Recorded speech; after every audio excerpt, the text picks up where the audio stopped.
दिल्ली में चुनाव का ऐलान तो नहीं हुआ, लेकिन नेताओं का एक दल से दूसरे दल में जाने का अभियान शुरू हो गया है। आम आदमी पार्टी के अपने नेता चुनाव से पीछे हट रहे हैं, तो दूसरे दलों से आए नेता का स्वागत किया जा रहा है। आपके दिग्गज नेता ने चुनावी पारी से विराम के साथ गुलाबी खंजर का जिक्र किया है। क्या आप में सब ठीक नहीं है?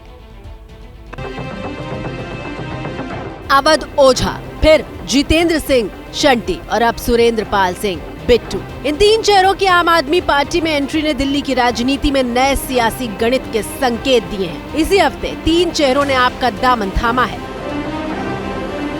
सुरेंद्र पाल सिंह बिट्टू तीमारपुर से विधायक रहे हैं। पिछली बार बीजेपी से चुनाव लड़ा था। खबर है कि इस बार आपके टिकट पर तीमारपुर से चुनाव लड़ेंगे। आप पहले भी 2 बार विधायक रह चुके हैं और निगम पार्षद रह चुके हैं। मुझे पूरी उम्मीद है कि आपके राजनीतिक अनुभव का आम आदमी पार्टी को और ओवरऑल दिल्ली की जनता को फायदा मिलेगा। बिट्टू की आप में एंट्री तब हुई है जब खबर आई है कि तीमारपुर के मौजूदा आप विधायक दिलीप पांडे चुनाव नहीं लड़ेंगे। सोशल मीडिया एक्स पर उन्होंने 11:07 पर पोस्ट किया और चुनाव नहीं लड़ने की बात कही। असली कारण क्या है, ये एक बड़ा सवाल है। वैसे पोस्ट के अंत में उन्होंने अपनी आने वाली किताब गुलाबी खंजर का जिक्र किया है।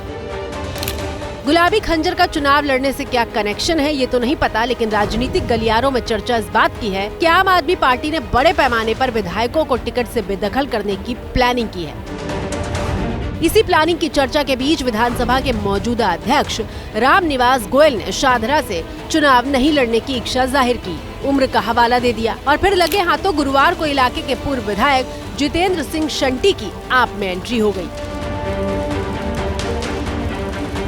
आपके नेता चुनाव लड़ने से मना कर रहे हैं तो विरोधियों को मौका मिल गया है। बीजेपी और कांग्रेस हार की भविष्यवाणी करने में लग गए हैं। और बात यहीं तक नहीं है, अवध ओझा की एंट्री के पीछे भी बड़ी वजह है। खबर है कि अवध ओझा मनीष सिसोदिया वाली पटपड़गंज सीट से चुनाव लड़ेंगे। सिसोदिया की सीट बदले जाने की चर्चा सरेआम हो रही है।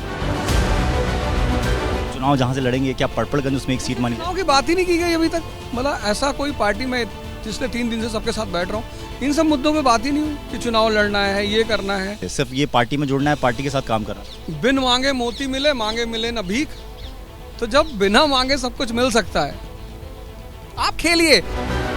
राजनीतिक गलियारों में चर्चा है कि मनीष सिसोदिया जंगपुरा सीट से चुनाव लड़ सकते हैं। इस इलाके में उन्होंने अपनी सक्रियता बढ़ा दी है।